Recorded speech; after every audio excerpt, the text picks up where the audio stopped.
Uh, the next little tidbit I want to talk about is more or less an update on the video I did last summer on the air cap made by Flated that I've got on the back of this Ford Pro. Um, the numbers that I showed, the range numbers I showed in the last video, after several trips into the mountains to the ski areas at the end of the season, was showing a 15 to 17% increase in range value with the air cap on the back of the truck. Now the air cap only weighs 60 pounds, and so it's you know you can it's like having 3 bags of groceries in the back of your truck, but it's on top and it's bending the airflow around the truck. So it's been years since I've done any uh, physics calculations, and I'm not about to start again. So I'm just taking the numbers as I see it. But on this trip, I reset the mileage calculator again, and on 413 miles, I had a solid 2.1 um, range value.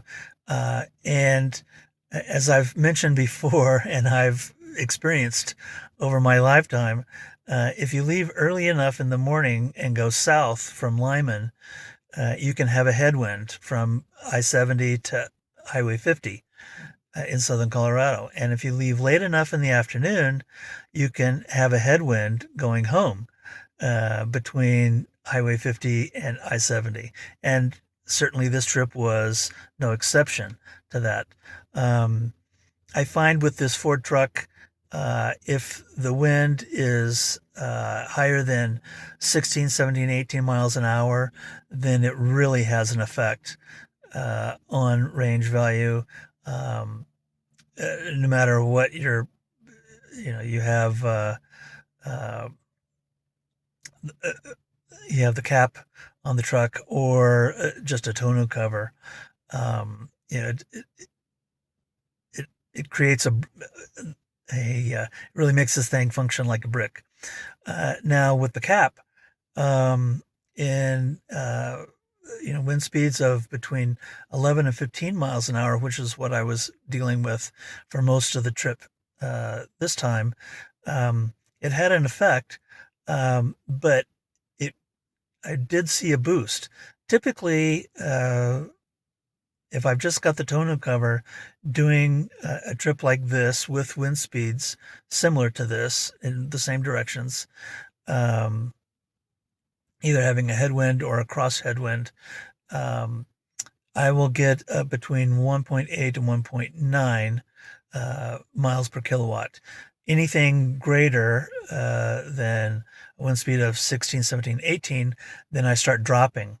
And I've done trips with 1.5, 1.6 miles per kilowatt.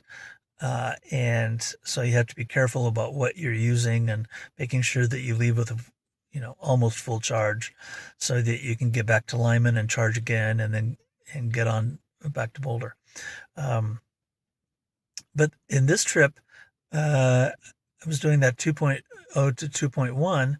And so, I can't make it scientific, but, numbers and experience don't lie. And I'm still suggesting that the cap, at least on this trip, was providing me with about a zero point 0.3 to zero point 0.4 increase in range, which over the course of 400 miles is, an advantage.